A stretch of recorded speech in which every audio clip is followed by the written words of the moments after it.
夕日の太陽ってうわ眩しすぎ。でも映ってるね。気になる明暗さ全く問題なし。夜間の映像もものすごいんだ。何これ、ゲーム？うわ、なんか喋った。運転者への注意。セブンティーマイのハイエンドモデル 4K ドラレコを試してみた。さあやっていこう。いやー皆さんこんにちは、七草です。今日レビューしていく製品はこちら。ビニールテッカテカしているので剥がしますか。内容としてはドライブレコーダーです。改めまして本日の製品はこちら、セブンティーマイダッシュカム 4K A810 というドライブレコーダーです。ドラレコ久々。今日の動画は長いので概要欄かコメント欄の目次から見たいところだけを選択してみるのもありです。ちなみにドラレコの映像は中盤ら辺にありますので、それを見てから開封に戻るのもありです。あと最後の方にお得な情報とクーポンもありますのでお見逃しなく。セブンティーマイさんの製品はご覧のように様々なラインナップがあるんですが、その中でも今回レビューする A810 は最上位にあたるモデルです。録画できるのは全5で、フロントカメラは 4K800 万画素のモデルです。セブンティーマイさんのドラレコはスタジオ七草で紹介するのは初めてですので、どのようなブランドなのかを紹介いたしますと、創業7周年を迎えた主にドライブレコーダーの開発に特化しているブランドで、中国の上海に本社を構えるメーカーです。これまでにヨーロッパ、アジア太平洋、北米など100カ国以上で幅広い支持を受けており、ユーザー数は500万人を突破したみたいです。七草は正直今回の件で初めて知ったブランドですが、2021、2022年は2年連続でロシア、ポーランド、マレーシア、タイでナンバーワンの市場シェアを達成したそうです。簡単にまとめると、海外でめちゃくちゃ使われているドラレコブランドということです。ということでこちらの製品を正直レビューしていきたいと思います。まずは開封しながらスペックを見ていきましょう。横にフラットな状態から上に蓋が開くタイプ、黒くて薄い封筒のようなもので蓋がされていました。これは後で見ます。その下にドラレコとケーブル類が入っていました。こちらがフロントカメラ、ディスプレイと一体型になっています。これはなんだこれ、プラスチックに両面テープがついてますね。後で見ます。でこれがバックカメラ。とりあえず全部出します。あとは白い半透明な袋に色々入ってますので全部取り出します。これでもう何もないはず。これで全部だね。半透明な袋からは全て取り出しておきます。あとはこの黒い封筒か、これも中身取り出していきましょう。はい、逆だね。向きを直して、この中にマイクロ SD カードが入っていました。この A810 はマイクロ SD カードが最初からついていて、64ギガか128ギガどちらかを選んで購入する形になっています。ただこのモデルでは MAX256 ギガまで対応していますので、足りないよって方は自分で購入しましょう。今回はメーカー標準の128ギガを使います。次、アピール満載ステッカーが2枚入っています。ドラレコを設置する場所に貼るフィルムが前後で2枚。あとは説明書、保証書類です。箱の中身はこれで全部。それでは一つずつ見ていきましょう。まずはフロントカメラ。これ内側には今黒いフィルムが貼ってありますが、ここがディスプレイになっています。操作はタッチパネルではなく、この下の4つの物理ボタンで操作します。本体の下側を見ていきましょう。ここにインジケーターランプがあって機器の状態がわかります。本体右側面にポートがあります。ポートはこの右側面だけ。この向きでの一番右のポートは設置した時の一番下のポートです。この向きでの一番右からマイクロ SD カードのスロット。その隣の DC インは電源で USB-C です。その隣の AV インはバックカメラをつなぎます。次、左側面を見てみましょう。電源ボタンが一つあって、その隣にマイクの穴が開いています。正面です。セブンティーマイのロゴがここにありますね。ここが少しボコッと出てるんですが、わかった。これさっきのね、もう一つの両面テープのプラスチックのやつに引っ掛けて設置する感じですね。フロントカメラのレンズには保護シールなどは貼っておりませんでした。カメラの向きはある程度広く動かせます。カメラを設置した後でも動かせますし、カメラ自体を簡単に取り外せるので、調整は自由です。で、さっきのこれがマウントキットみたいですね。これをこのようにスライドさせて取り付けます。この白いのが両面テープになっています。マウントキットを貼り付けるので、このように取り外し取り付けは自由です。次、リアカメラ見ていきましょう。リアカメラにはこのように保護シールが貼ってありました。両面テープはこんな感じ。リアカメラは360度回転できます。接続端子は4ピンメスの切り掛けがあるやつで、これが電源ケーブルで USB-A to USB-C となっています。何メーターかは書いてありませんでしたが、シガーソケットまでは余裕で届く長さです。で、これがシガーアダプターですね。タイプ A が2ポートついています。ここに電源ケーブルの USB-A 側をつなぎます。でシガーアダプターを車につないで USB-C 側はフロントカメラにつなぐ。こんな感じで電源を取ります。もう一本ケーブルがありまして、これがフロントカメラとリアカメラをつなぐケーブルです。 5.5 メーターと書いてありました。フロントカメラに接続する端子はマイクロ USB でもミニ USB でもないこれなんて言うんですかね。まあこんな感じのやつです。この端子をフロントカメラの AV インというポートに接続します。対向側は4ピンのオス側。これめっちゃ見えにくいですが、中に4ピンがあります。よくドラレコでは使われている端子です。さっきのリアカメラとこんな感じでつなぎます。小さめの内張り剥がしも入っていました。ケーブル配線時に使います。真っ黒でシンプル。マイクロ SD カードですが 128GB のものを今回使います。最大で 256GB まで対応しています。 UHS スピードクラスが U3 以上のマイクロ SD カードを使用してくださいとのことです。標準のマイクロ SD カードは U3 でした。向きはこの向きで、手前画面側にマイクロ SD カードの表面が来るように差し込みます。カチッと差し込めれば OK。 取り外すときはもう一度押し込むと出てくるので取り外せます。アピール満載ステッカーが2枚入っています。マグネットではなくこうペラペラのシールタイプのやつ。静電用のガラスに貼るフィルムが前後で1枚ずつ。リアカメラだとしたらこんな感じでガラスの間に挟んで設置します。説明書が1冊。これね、日本のユーザー用に説明書をめちゃくちゃ見やすく作ったそうです。なので説明書も大きめです。内容は全て日本語で書かれていて、一部がカラー印刷されています。説明書が大きいので見やすいと思います。リアカメラのユーザーマニュアルが1冊。日本語は書かれていませんが絵でなんとなくわかります。これは使わなくても大丈夫です。保証書が1枚。これは取っておきましょう。お買い上げ日より3年間有効です。はい、小さいものまで全て取り出した同梱物はこれで全てです。あとこちらは別途購入となりますが、駐車監視用のケーブルです。駐車監視モードを使いたい方はシガーソケットから電源を取るのではなく、ヒューズボックスやオーディオ裏から電源を取るというちょっと自分でやるとしたら手間がかかるものです。取り付けをプロに任せるんだったら楽かな。これもフロントカメラ側に挿すケーブルは同じで USB-C です。で対向側がこのケーブルむき出しのタイプでした。ヒューズボックスから電源を取るとしたら、その車にあったヒューズの形で自分で加工しなければいけません。あとはオーディオ裏でギボシで分岐してある場合もギボシ端子を取り付ける必要があります。あとプロの方は直接ケーブル同士をつなぐやり方もあるんですが、それはもうプロに任せた方がいいです。今回七草は材料を持ち合わせていないため、電源はシガーソケットから取ることにします。それでは車内で取り付けていきましょう。はい、車内にやってまいりました。今ね、いろいろ試してて、すでに複数のカメラが設置してあるんですが、ミラーの裏も使っちゃってるので、今回ね、ここら辺に設置しようと思います。ドラレコはフロントガラスの上部 20% 以内のところに設置してください。あともちろん視界の妨げにならないところね。フロントカメラはマウントキットを装着した状態で、大体の位置決めをした方がいいです。この辺かな。接続するケーブルも全部右側にポートがあるので、この位置いいと思います。ケーブルがすぐ隠せるんでね。ケーブルをつないで位置決めをした方がいいですね。ここの端子の出っ張る部分を考えて設置した方がいいです。この辺かな。なんとなく位置が分かったら、その場所をダッシュします。パーツクリーナーがあるといいね。そしたら説明書通りでは、このフィルムを設置箇所に先に貼って、その後にフロントカメラを貼るという手順なんですが、ちょっと今回七草はこのフィルムを貼らないで直に貼ろうと思います。マウントキットのここの部分が両面テープになっているので、白い部分を剥がします。先ほど決めた大体の位置に貼ります。今のドラレコは広角に取れますから、もう大体でいいです。こんな感じに貼り付けました。ここの端子の部分を考慮して設置しました。あとはこの車検のシールに被らないようにギリギリの位置で設置しました。この状態でもフロントカメラの向きは調整できます。本体の取り外しは上にスライドするだけ。マウントキットだけが残ります。取り付ける際は上からスライドするだけ。取り外し取り付けはめっちゃ簡単です。ケーブル配線していきますか。フロントカメラはもう全部天井通しちゃいます。これも爪で引っかかっているだけなので割と簡単に外せます。ここにケーブル通す穴あるんですが、他ので渋滞してるんでもう全部天井通します。リアカメラのケーブルは天井通して左側経由で後ろまで引っ張ります。ここの隙間指でも開くんで簡単にケーブルを隠せます。ルートは自由なんですが、今回は A ピラーから下に持ってってます。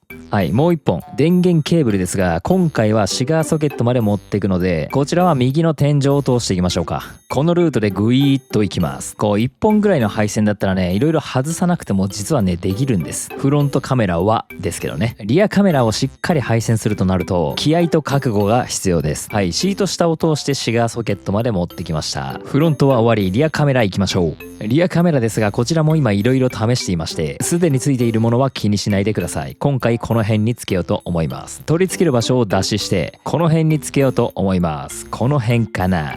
位置を決めたら両面テープを剥がします。こちらも静電フィルムはつけず直に貼ってます。はい、ここに貼りました。カメラの保護フィルムを剥がすのを忘れないようにね。リアカメラは熱線と被らないようにつけましょう。なんかカメラめっちゃついてて気持ち悪いですが、今回はこのカメラです。リアカメラの配線に関しては今回めちゃくちゃ簡易配線にしております。こちらは参考にならないと思うのでカット。はい、フロントガラスはめちゃくちゃ汚いですが、ドラレコの配線はこんな感じですっきりできました。今回こっちの配線は関係ないですからね。それではフィルムを剥がしていきましょう。デロン。電源が入りました。起動したら初期設定画面が出てきましたね。操作はタッチパネルではありません。下の物理ボタンで操作します。日本語を選択して OK。この画面から進まないなと思っていたら、よく見たら右矢印ボタンが出ていました。なのでそこを押します。ここは画面の指示に従って進みます。進んでいくと日付と時刻を入れるところに行きました。ここを入れましょう。また画面の指示に従って進んで SD カードを初期化してくださいという画面に来ました。ここで SD カードを初期化しましょう。初期化が正常に完了したらこれで使えるようになります。それでは早速走っていきましょう。それでは青空の下ドライブ行きましょうか。めちゃくちゃいい天気で心も晴れます。ここからはぜひ 4K 画質で見てください。画面の歯車マークから画質を 4K にしてください。できましたか？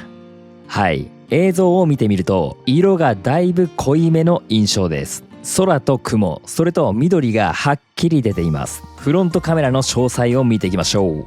画質は 4K UHD、 画素は800万画素。ソニーのスタービス2技術を搭載した最新センサー IMX678 を採用しています。 HDR にも対応していて、これで日中帯も夜間も超高画質で録画できます。ほら、こういう明暗差でも白飛びしなかったでしょ。画角は150度、 F 値は F1.8 でより広い範囲で鮮明な映像を記録できます。解像度は最大で 3840×2160 です。この映像は最大で撮っています。この日は本当に晴天だったんで日差しもかなり強かったんですが、眩しい中でも光っちゃって見えないとかはなく、かなり鮮明に見えています。この映像色の加工していないですからね。色味がやはり濃い印象です。これはセブンティーマイが自社開発した MyColor Vivid Solution というカラーソリューションの技術の賜物です。続いて逆光です。太陽に向かって走っていてもどれぐらい撮れているかを見ていきましょう。これは夕日の日差しです。太陽と対面しても映像に光の線が入っちゃったとか全くないですね。この状況でも前の車のナンバーはっきりと見えます。もう見えすぎですね。後から映像をこれだけズームしてもめちゃくちゃはっきり見えます。これが 4K800 万画素の強みです。太陽と向き合っていてもこれぐらい撮れます。逆光にも非常に強いです。ちなみに太陽が低くなってきて目線の位置ぐらいまで来るそう夕日、これがめちゃくちゃ眩しいんですが、さすがに少し見えづらくはなりますが、こういう時も綺麗に撮れていて感動しました。続いて対向車見てみましょうか。お、あの車は真っ黒なデリカ D5、 かっこいいですね。というのもあるんですが、今回注目していただきたいポイントがこちら。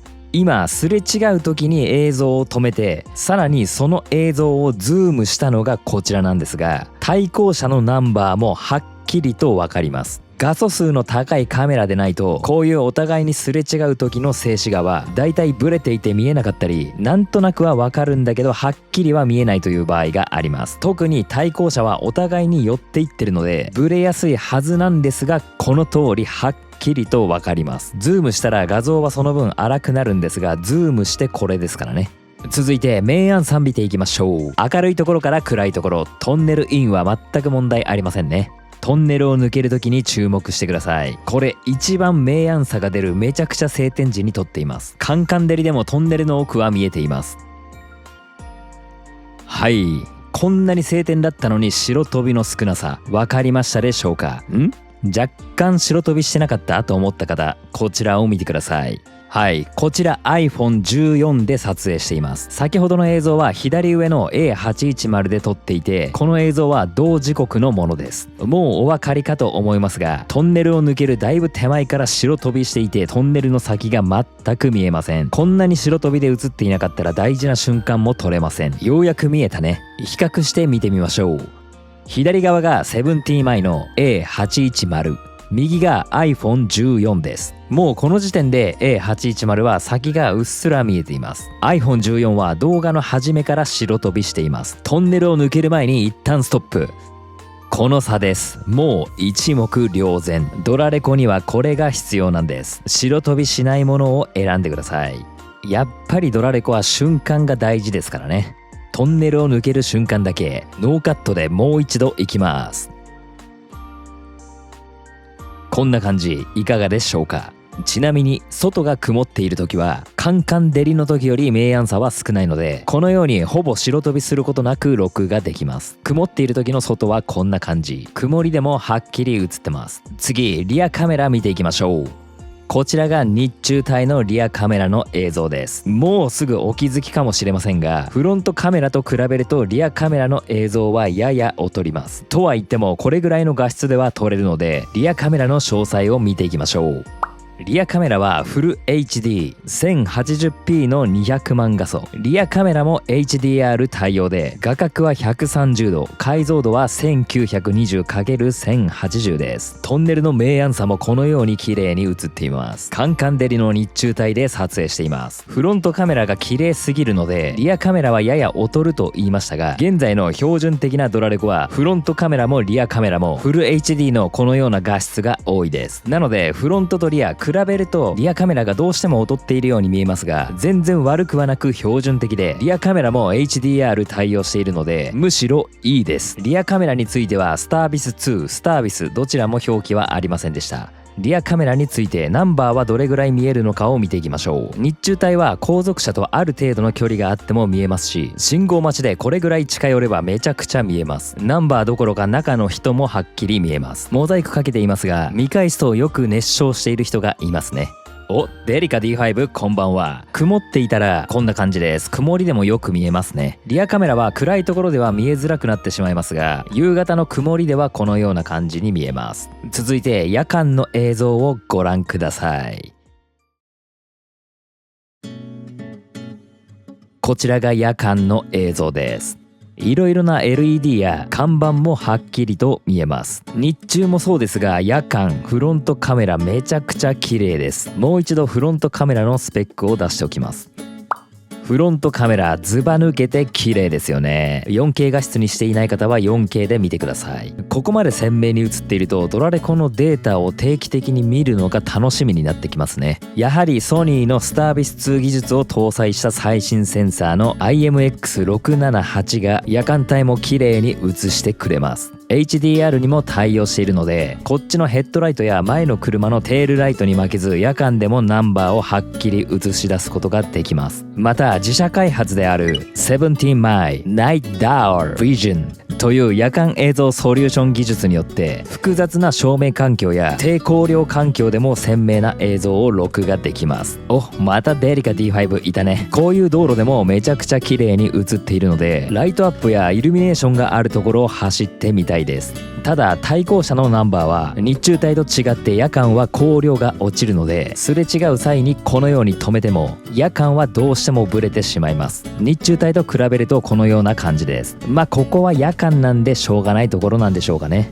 夜間でも光量のある看板で止めてみると、左側のサイゼリアの看板、このようにね、明るいところは夜間でも鮮明に映ります。もうちょい進んで今度は右側、ガソリンスタンドを見てみるとエネオスの看板もはっきりと見えます。このように全体としては非常に綺麗に撮れます。雨天時の映像はこのような感じです。雨の中でも綺麗に撮れます。続いてリアカメラ見ていきましょう。こちら夜間のリアカメラの映像です。リアカメラの詳細ももう一度出しておきます。街灯があったりある程度明るいところでは近づけば後ろの車のナンバーは見れますが、夜間はね少し離れるとやはりナンバーの認識はやや難しいです。ただしこのように近づいてくると、この車のようにヘッドライトを明るいタイプに変えている車でもうまく白光りせずナンバーがはっきりと見えます。この辺りもリアカメラが HDR 対応しているからではの見え方ですね。ちなみに高速でのリアカメラの映像は明かりがあるところではこのような感じで、明かりがないエリアではこのような感じです。現場からは以上です。それではサクッと操作感を見ていきましょう。本体の下にインジケーターランプがあって、ここで機器の状態がわかります。フロントカメラ一体型のディスプレイです。タッチパネル操作ではなく、この下の4つの物理ボタンで操作します。先に言っておきますが、アプリからスマホでも同じ操作ができます。まず電源を入れると自動的に録画が開始されます。録画の状況は左上のレックの赤点滅で確認できます。一番左のボタンは前後のカメラ表示を切り替えます。その隣の旗のマークは緊急録画ボタン。上書きされない領域に画像を保存します。緊急録画ボタンを押してから前2秒間、後ろ28秒間、計30秒間のファイルが保存されます。その隣はアルバムで、ドラレコのデータをその場で見ることができます。何かがあってすぐ確認したいときはここから見れます。一番右は設定ボタン。このような項目があって設定自体を見直せます。録画のループする時間を1分、2分、3分から選べます。動画保存から動画の圧縮フォーマットを設定できます。次、ビデオ解像度も選択できます。4K 録画したい場合はこの一番上を選択してください。ここに関しては一つ前の動画保存を低圧縮にしたら 4K は選択できなくなります。次、HDR のオフオンができます。これはハイダイナミックレンジで黒つぶれや白飛びを抑えてくれるのでオンにしときましょう。次、画面のリフレッシュレートです。これは画面のちらつき防止で、デフォルトは 60Hz となっていますが、ジャパン 55Hz とあるのでこっちにしときます。次、速度ですが、録画したデータに速度を表示するかのオフオンです。オンにしておけばその時の速度が再生データに表示されます。次、経緯度とありますが、これも同じで、録画するデータに経度緯度を表示させるかを選択します。次、70マイロゴですが、これも録画したデータに70マイのロゴを表示させるかを選択します。次、拡張カムイメージと拡張カム回転ですが、これはリアカメラのことで左右上下の反転等を選択できます。次、システム設定いきます。まず Wi-Fi スポットですが、ドラレコ自体の Wi-Fi をオフオンできます。Wi-Fi をオンにすると、ここに Wi-Fi 名とパスワードが出てきます。パスワードは 1234567 です。次、Wi-Fi 自動起動設定ですが、これをオンにしておけば電源を入れるたび Wi-Fi が自動でオンになります。次のスヌーズタイムは、このドラレコは常時録画中なんですが、画面が眩しかったりするときに液晶画面だけをオフにする時間を設定できる項目です。次、駐車後自動シャットダウンですが、これは一部の輸入車などエンジンを切ってもシガーソケットの電源が切れない車があります。そのような車のために停止後何分で自動オフになるという項目があります。ただこの項目を設定した場合は、次回電源をオンにするとき、本体の電源ボタンを押してオンにする必要があります。なので大抵の場合はデフォルトでいいです。